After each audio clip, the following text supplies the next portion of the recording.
Madame et Monsieur les députés, chers invités d'honneur, chers collègues, chers amis du département des immigrés, un grand merci à vous tous d'être là ce soir pour honorer cet événement formidable que nous fêtons.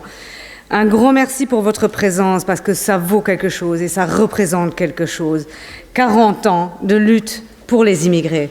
C'est le slogan de notre soirée, de notre cérémonie pour les 40 ans du département des immigrés. 40 ans de lutte que nous célébrons ce soir et dont nous pouvons vraiment être fiers parce que, à la base, il y a 40 ans, l'OGBL, il faut le dire, parce qu'on peut en être fiers quand même, nous avons été les premiers comme organisation à défendre les intérêts de ceux qui n'étaient pas de nationalité luxembourgeoise. Nous avons été les premiers à s'occuper de toutes les inégalités touchant spécifiquement à toutes ces milliers de personnes travaillant et vivant au Luxembourg n'ayant pas la nationalité luxembourgeoise. Mais on en a beaucoup parlé dans le département des immigrés. Comment définir le terme immigré ? C'est qui les immigrés ? Parce qu'à la fin du compte, nous sommes tous des immigrés. L'humanité entière est une histoire d'une migration sans fin. Les peuples ont toujours migré dans l'histoire de l'humanité. Et nous venons tous de quelque part. Nous venons tous de quelque part et nous formons tous un monde. Et ce monde est notre maison commune. On ne peut pas dire aujourd'hui on vient d'un tel pays, on est né dans tel pays, donc on a le droit de porter sa nationalité. Tout ça est aujourd'hui plus qu'un artifice. Et pourtant, malgré que nous sachions cela, et malgré que toutes les frontières que nous pouvons construire dans nos têtes ne sont que artificielles, malgré tous ces phénomènes-là, nous savons qu'aujourd'hui, encore et toujours, et malheureusement en cette année 2025, nous sommes toujours confrontés à une situation que dans un pays comme le nôtre, nous vivons encore des inégalités à l'égard des personnes qui n'ont pas la nationalité des Luxembourgeois. C'est une aberration, c'est un non-sens en lui-même et on ne peut pas le comprendre et l'imaginer, mais malheureusement nous le vivons encore aujourd'hui. Et l'OGBL, en tant qu'organisation, en tant que syndicat important et grand dont on est fier, nous portons dans notre ADN la lutte contre les inégalités. Tous ici, tous ensemble, nous représentons et vivons cela au jour le jour. Nous luttons contre les inégalités, pour la justice, pour la dignité humaine, pour l'égalité de tous. Mais finalement, c'est déjà là où nous devons commencer. Parce que nous devons lutter pour toutes les personnes. Et c'est d'ailleurs une des premières phrases de notre programmatique politique. C'est une des premières phrases de nos statuts à l'OGBL, que nous défendons les intérêts des personnes indépendamment de leur nationalité, indépendamment de leur religion, de leur orientation politique, de leur genre, de leur orientation sexuelle. On ne fait pas de distinction. Nous ne voulons pas de discrimination entre les personnes. Et aussi pour leur nationalité, et particulièrement pour leur nationalité. Et ceci surtout pour notre pays, parce que nous représentons un peu un microcosme avec une situation vraiment exceptionnelle. Parce que la richesse, cette fameuse richesse de notre pays, elle n'est pas seulement économique. Et nous le savons tous, et nous en profitons tous au jour le jour. Cette richesse, elle vient surtout de la richesse culturelle. Elle vient justement de cette richesse culturelle que nous vivons, parce que des hommes et des femmes venus de tout horizon, venus de presque tout le monde, on peut dire, des personnes qui ont, on doit le dire, fui la guerre, qui ont fui la précarité, qui ont dû fuir la pauvreté dans leur pays, qui ont suivi leur famille, qui ont quitté leur pays pour ici construire leur avenir, qui ont coupé leurs racines. Et ce n'est pas une évidence, pour chercher une nouvelle patrie, pour chercher un nouvel espoir, pour chercher un nouvel avenir pour eux et pour leurs enfants.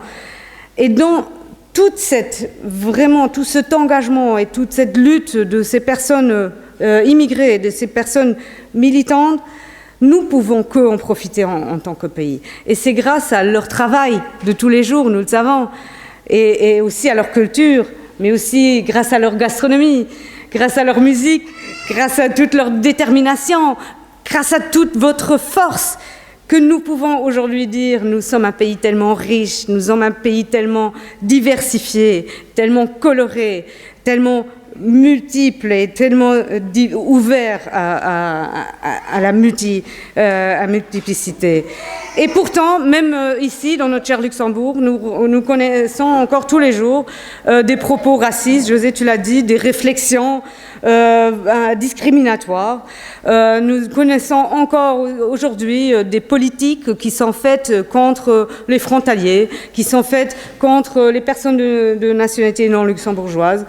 Nous luttons au jour le jour pour créer enfin une égalité des droits. Et ceci, nous le vivons au Luxembourg, mais nous le vivons aussi partout dans le monde, et surtout en ce moment. Et je ne vais pas m'éterniser sur ce point-là, parce que nous suivons tous l'actualité, nous voyons les nouveautés du matin, et on est tous sous le choc dans cette dystopie dans laquelle nous vivons actuellement, partout dans le monde, aux États-Unis, en Europe aussi. Nous voyons avec frayeur cette montée de l'extrême droite partout en Europe, une chose qu'on n'aurait pas pu penser possible ces dernières 40 années. Et pourtant, on est là, et c'est incroyable, et c'est malheureux. Et encore aussi au Luxembourg, nous avons des situations où les personnes sont défavorisées dues à leur nationalité. Et c'est là que nous avons besoin de vous tous, que tous ensemble, on doit intervenir. C'est là justement où le département des immigrés a toute sa légitimité, a toute sa nécessité dans notre société. Et on l'a vu dans les 3 discours. Le département des immigrés a toujours lutté contre les inégalités. Vous avez réussi, et on le voit aussi ce soir dans la salle, à créer des ponts entre les différentes communautés. Parce qu'on ne parle pas d'une seule nationalité étrangère ou d'une seule communauté, mais nous avons réussi à rallier, rassembler, à créer des ponts entre nationalités, entre cultures différentes, entre origines différentes. Vous avez, avec votre effort sur les dernières 40 années, et c'est vraiment touchant, réussi à faire du Luxembourg un pays plus uni qu'il l'aurait été sans votre effort. Et on pourrait dire que dans le meilleur des mondes, en 2025, on n'aurait plus besoin du département des immigrés. On pourrait dire qu'au bout de 40 ans, vous pourrez partir dans votre retraite bien méritée dans le département des immigrés. Mais non, malheureusement non. Aujourd'hui, plus que jamais, on a besoin de ce département. Le combat est loin d'être terminé, nous l'avons déjà entendu. Ce combat que nous menons dans le département des immigrés est un combat qui reste porteur d'un idéal qui est plus fort que jamais, celui d'une société où chacun a sa place, chacun se retrouve, chacun a sa place sans discrimination de l'un contre l'autre. Donc on a besoin de vous, chers membres du département des immigrés, plus que jamais aujourd'hui. Et ce soir, quand on fête ces 40 ans, c'est le moment de regarder en avant, mais c'est évidemment aussi le moment de regarder en arrière et de fêter tout ce qu'on a eu, tout ce qu'on a vécu, tout ce que vous avez fait. Et encore une fois, et cela a été dit par Dorès, par Sonia, par José, mais je dois le répéter, permettez-le-moi, ma plus grande gratitude, mon plus grand remerciement à toutes celles et tous ceux parmi vous et ceux qui étaient avant nous, qui ont fait de ce département ce qu'il est aujourd'hui. Tous ceux qui ont donné leur temps, parce que ça représente un investissement en temps, nous le savons tous, en dehors de nos heures de travail, qui ont investi leur énergie, toute leur force, toute leur détermination et leur cœur au travail de ce département. Vous avez fait vivre ce département, vous avez fait vivre avec votre travail acharné les valeurs que nous défendons tous les jours à l'OGBL. Un grand merci à tout le monde du département tarifaire. Permettez-moi de vous applaudir. Grand merci.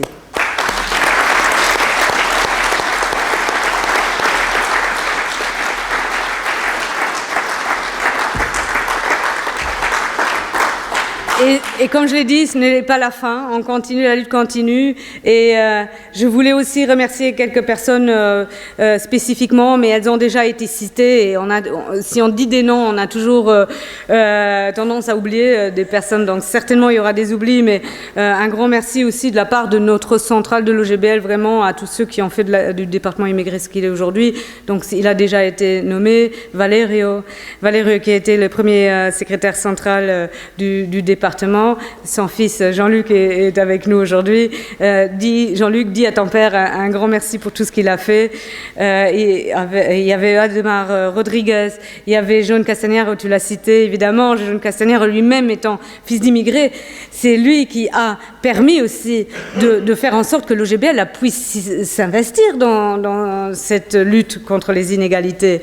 Il y avait Eduardo Diaz, bon, tout le monde le connaît, plus besoin de vous faire une description aujourd'hui, mais il ne faut pas oublier Carlos Pereira qui est encore là avec nous ce soir, mais Carlos qui a fait...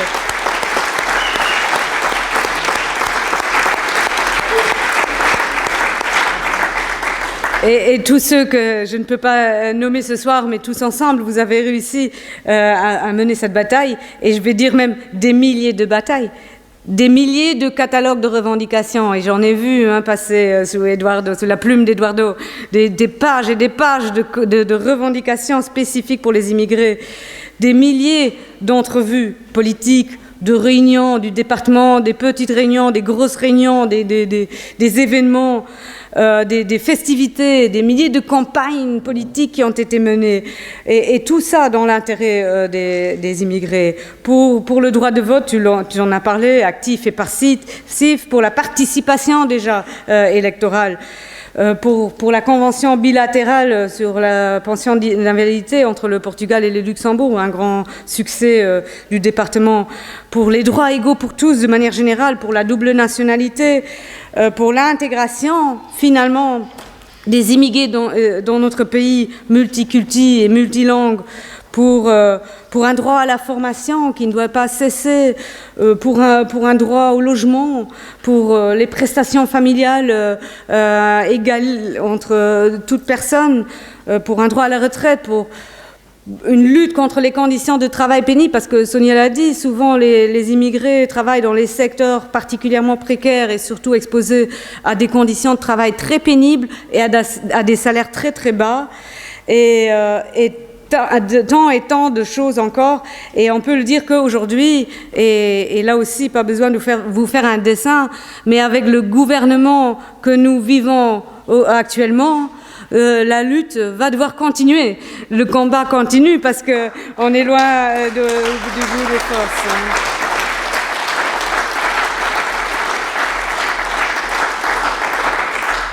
Un gouvernement libéral, si on ne peut pas dire néolibéral, qui mise tout sur les entreprises, sur le capital et qui, sur le dos des salariés, qui s'attaque au droit du travail. Nous le vivons maintenant avec les conventions collectives, mais aussi l'organisation du temps de travail. Et si on parle de flexibilisation des heures de travail, et si on parle de prolongation des heures d'ouverture dans les commerces, on sait qui sont les personnes les premières visées. Si on parle de lutte contre la pauvreté, dans notre gouvernement, on parle de lutter contre les pauvres, on les chasse, mais on ne fait rien pour lutter contre la réelle pauvreté qui ne cesse d'augmenter dans notre pays. Si on dit réforme fiscale de notre gouvernement, on fait une réforme sur l'individualisation du barème d'impôt, mais pas du tout de réforme qui mènerait enfin à de plus d'égalité fiscale. Tout ça, cela manque, et on sait qu'avec ce gouvernement, la lutte va devoir continuer. On compte sur vous, et donc je vais terminer sur ce point-là.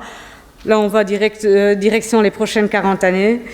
Je suis entièrement sûre et certaine que nous pourrons entamer ces challenges et ces luttes avec votre département qui est tellement bien étoffé aujourd'hui, qui est tellement bien représenté par des militants et militantes avec de l'acharnement et de la détermination et qui ne lâcheront pas et surtout avec un appareil, un secrétariat ici tellement motivé. Bon, franchement, je pense qu'on peut tous être d'accord sur le fait que, cher Dorès, chère Sonia, cher José, vous avez su donner un nouvel élan à ce département. Vous avez réanimé, redynamisé, vous avez donné une nouvelle touche personnelle et vraiment touchante aussi, émotionnellement touchante, parce qu'on sent à quel niveau vous prenez cela au sérieux et à quel niveau vous vous investissez. On voit vous avez des investissements quasi tous les mois. On n'arrive même plus à suivre le calendrier, l'agenda des événements. Franchement, vous avez avez réussi à faire de ce département un incontournable. Aujourd'hui, tout le monde parle de vous, de nous, et on ne peut que vous dire merci. Merci pour ce travail exemplaire et magnifique.